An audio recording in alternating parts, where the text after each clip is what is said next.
Finding out you have diabetes can be scary, but don't panic. People with diabetes can live long, healthy lives. Sure, let's go over some basics. This is diabetes. Made simple. When we eat, food travels to the stomach. Food is made up of 3 basic nutrients: carbohydrates, proteins, and fats. During digestion, carbohydrates are broken down into sugar, otherwise known as glucose. Here's a quick fact. Carbohydrates include foods such as bread, rice, pasta, potatoes, fruit, milk, and yogurt.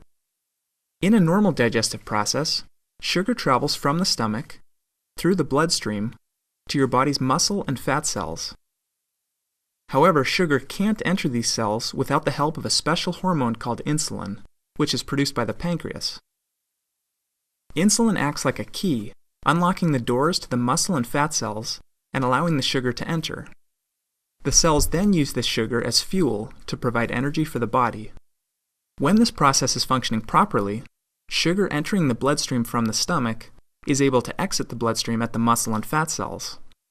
In this manner, the body is able to regulate the concentration of sugar in the bloodstream. Now let's see what happens in a person with diabetes. Sugar enters the bloodstream, but one of 2 things happens.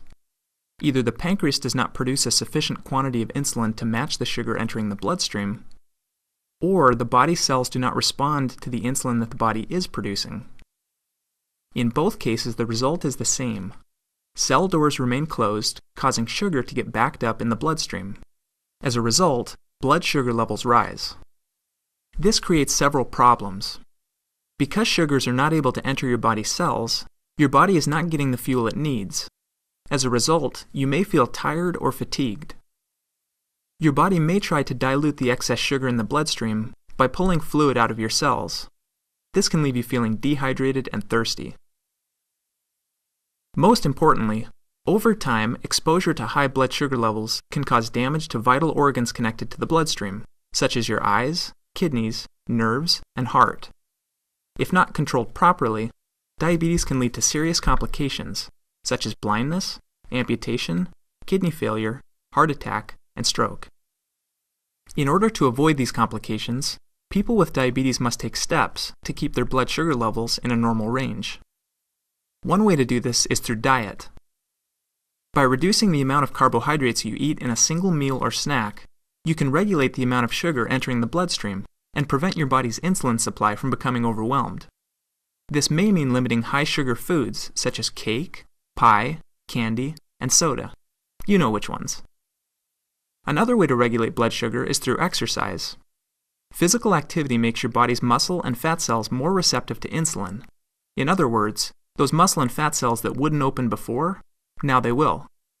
Finally, your doctor may prescribe oral medications to increase your supply of insulin, regulate the amount of sugar entering the bloodstream, or make your body's cells more receptive to the insulin your body is producing. In some cases, insulin shots may also be necessary. Okay, let's review.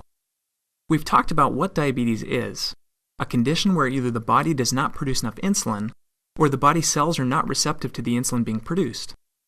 We've seen what complications can arise from it, such as fatigue, dehydration, and damage to vital organs.